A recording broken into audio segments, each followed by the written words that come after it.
Hello out there in computer land. Here we are again for part 2 of our Alice discography from A to B, where we're talking about Love It to Death and Killer. Yep. Go for it. What do you want me to say? I mean, they're I don't great. know, but you've got 9 minutes left, so start saying it. Well, they're fantastic albums. They're just wonderful. They are. They went from a garage band trying to sound cool to absolute superstars with these two albums. Largely due to the input of the wonderful Bob Ezrin, who rebuilt the band at the molecular level, and what came out at the end was absolutely brilliant. Far in excess of what they were capable of before. Now, I think he gave them direction. I mean, you know, the first album out after he got a hold of them was just fantastic, Love It to Death. Love It to Death is a brilliant album. Yeah. So with they had one flaw.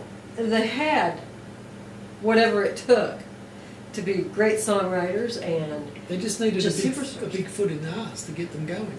yeah. That's what they needed. And that's what Bob Ezrin delivered. And Bob Ezrin's gift to the world, for me, remains Alice Cooper. Not The Wall by Pink Floyd, no. Alice Cooper is his gift to the world from Bob Ezrin. Anyway, on to the songs. Yep. The best, The Ballad of Dwight Frye, without a doubt. Yeah, that's your favorite. Now, That's see, my I've favorite. listened to them over and over and over again this week because I've never had a favorite song off these two albums. They are just fantastic albums. I love them. I mean, even after, what, 37 years it's been? 37 years. And, God, we're old. and That sucks. I can still just listen to them over and over and over again. They're just great albums. So this week, I did just that, just to try and pick what would be my favorite song. And you came up with Well, on Love It to Death, I'm going to say Second Coming. Second Coming. Well, I just like that. it's a good song, but it's not Ballad of Dwight Frye. No, but I like that. Yeah. So, there. And then on Killer, I'm going to have to say Halo of Flies. It's just so trippy. Halo of Flies. What is the Halo of Flies? Is that what hangs around a dog turd? And Dead Bodies. And dead bodies. Flies hang around dead bodies and dog turds and shit.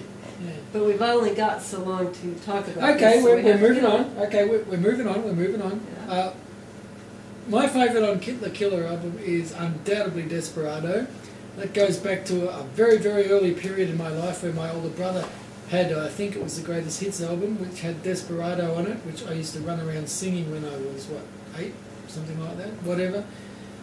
One day I'll ask him. But also, we wanted to touch on the fact that Black Juju from Love It to Death and Halo of Flies from Killer are very reminiscent of the first two albums. However, these ones have got structure and talent. Yeah, Black Juju has a bit of an old beatnik sound to it. It does seem to have a beatnik sound to it, yeah. And which is very nice.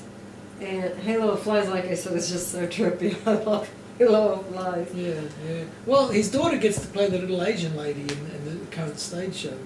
Such is the influence of these two albums that Alice includes a massive amount of these songs from these two albums in his current stage show. I believe there's 8, although he changes it from time to time. But I think the last time we saw him at the Crown Casino with the wonderful Brent Spitz on drums instead of Eric Singer, it was, I think, 8 songs from these two albums, which is a testament to their magnificence 37 years on. Absolutely fantastic albums. Incredible. And, of course, everybody knows, Killer has that song on it. The one that if you bought the album...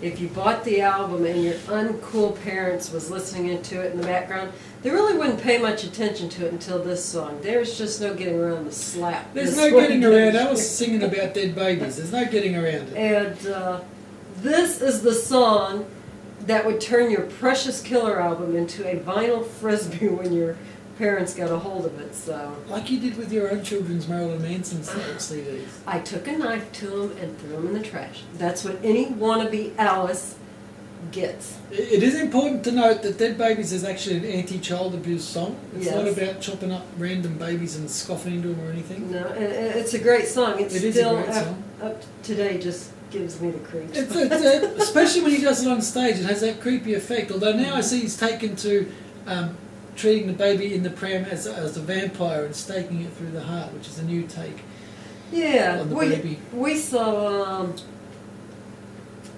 what was it, Two-Headed, the wolf Two-headed and monster-y thing. Yeah, Yeah. yeah, that was cool. Yeah, But it still gives me the creeps. Well, it can be a bit of a creepy song.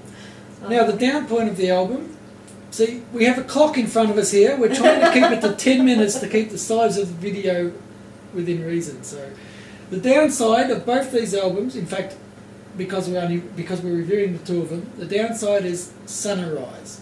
That's just bad. It's not an Alice song. Not an Alice. No.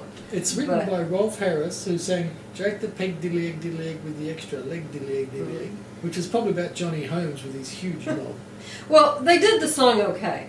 It's one of those songs that as soon as you hear it, it loops in the brain and goes over and over and over and over and over. And nothing short of a bullet to the brain is going to get this out of your song, out of your head again. It's just, drives you crazy. I should just clarify this for the anti-fan club that seems to be out there.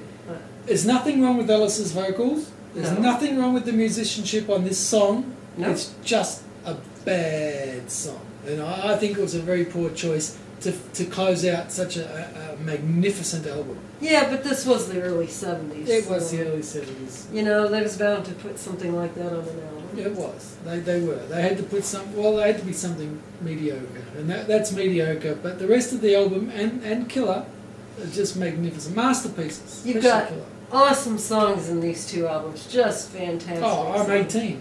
18. You know, Caught in a Dream. Teen angst. What song in the history of the world captures teen angst better than 18? Well, yeah. Other than maybe School's Out. But especially 18. Yeah. That is a vein that countless rock singers since have tried to tap into with minimal success. I don't think anyone had the same success as Alice. And they shouldn't. Well, because he's Alice. If there was any... Now, see, I don't turn celebrities into gods at all. I mean, they're just people. But if I ever did, Alice would be the one I would worship.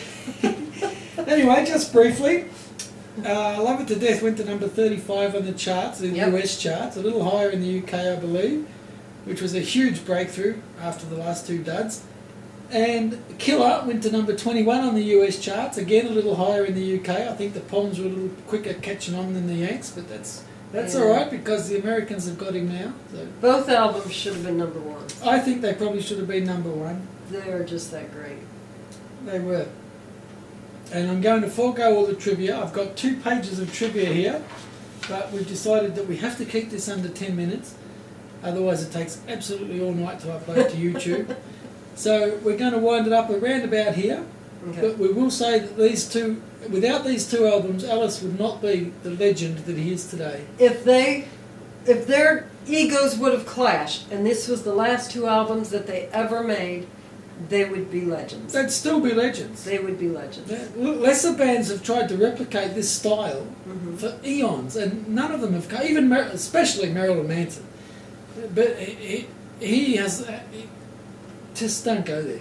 Let's not go there. I must say that I must have done a good job getting rid of the Marilyn Manson CDs because my 25-year-old son today is an Alice Cooper fan. Your work on this planet is done, Yes, sweetheart. it It is. is. Okay, well, thank you very much for watching. Sorry if it seems like we were rushing and gushing, but these two albums are absolutely magnificent, and we're just ecstatic. If you want to buy Alice's book, go to Amazon and get it. I forgot, while we're plugging shit, I have to plug the website. It's www.patrickhawk.com. If you didn't quite catch that, I'll leave it in the comments on YouTube. But that's where the videos are going to be posted. That's where they were supposed to be posted. I forgot to mention that last time. And also, I have to say this before we go really quickly. The Ballad of Dwight Fry is perhaps the ultimate Alice song, and I believe Alice himself thinks that and has said that before, and I'm right with him there. Okay? Oh, it's terrific. I It mean, is. let's face it, I use the chorus on MSN to let me know when my friends go offline. That's right. Every time one of her friends go offline, her lonely life unfolds. It really does. I swear to God, because when I'm asleep at night, I hear the goddamn thing going off. So I know. Sometimes I forget to turn it off. She forgets to turn it off. I will. Okay, thanks for watching. We'll see you next week. Bye. Bye.